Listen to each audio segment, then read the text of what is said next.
An aggressive new move by the FTC aims to finally crack down on fake online reviews for good.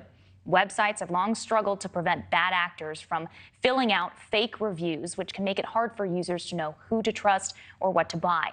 My guest today knows all about this practice. He worked as a fake reviewer for years, even using fake photos to scam TripAdvisor into ranking his backyard shed as its #1 restaurant.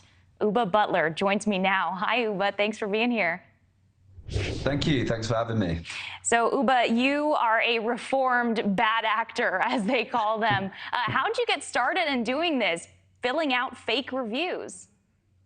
Well, I guess that I wanted to be a writer around about sort of 10-ish years ago, and I used one of these kind of third-party websites that links freelancers and self-employed people with work.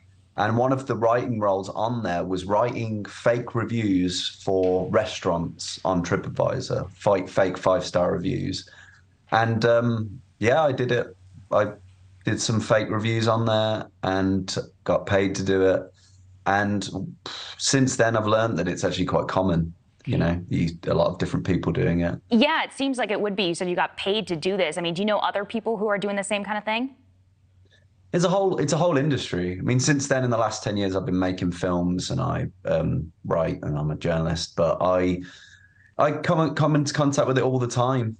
Obviously now with big e-commerce platforms, it's gotten even bigger. I mean, our whole kind of experience in life is dictated by these kind of ranking systems and platforms. You know, what restaurant should I go to? It's ranked highly. Great, I'm going to go there. Well, it's just kind of what I learned was that it's just not quite as trustworthy as you would hope. And that obviously kind of crystallized for me with my experiment that I did around, you know, my fake restaurant that I used fake reviews and manipulated to be the #1 rated restaurant in London. And it was in a garden shed.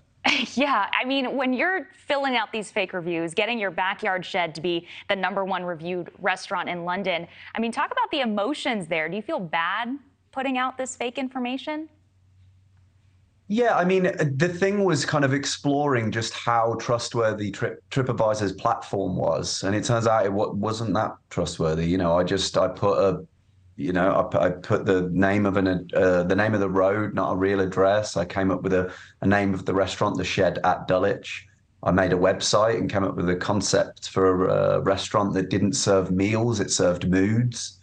And then, you know, I just put together an idea of a restaurant and it took off, you know, and very quickly when fake reviews kind of were sending me higher in the rankings on the platform, I learned the power of this website. And there was no kind of verification really that felt legitimate. I had a recent experience on a project that I'm working on where I came up with an idea to make a product out of Amazon delivery drivers' urine. And I listed it as a drink on Amazon and manipulated that to be #1. So I think that we need to basically, all these platforms that we feel are trustworthy can be manipulated and are being manipulated because of the value that there is to a successful listing on these platforms. Are there signs that people should look for?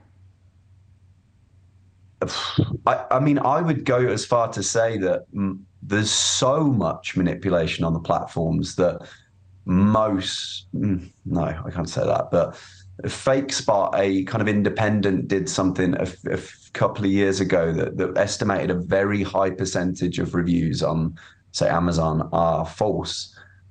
So, I mean, when I used to write them, I'd just go on the restaurant's kind of website and I would just have a look at the pictures and see what I could do. So most of the time, though, it's been done on an industrial scale, so it'd be really hard to identify. Careful what you trust out there. Hey, Uba Butler, thanks for joining us. Thanks for telling us about this. Thank you for watching. Go to newsnationnow.com to find NewsNation on your television provider. And don't forget to click the red subscribe button below to get more of NewsNation's fact-driven, unbiased coverage.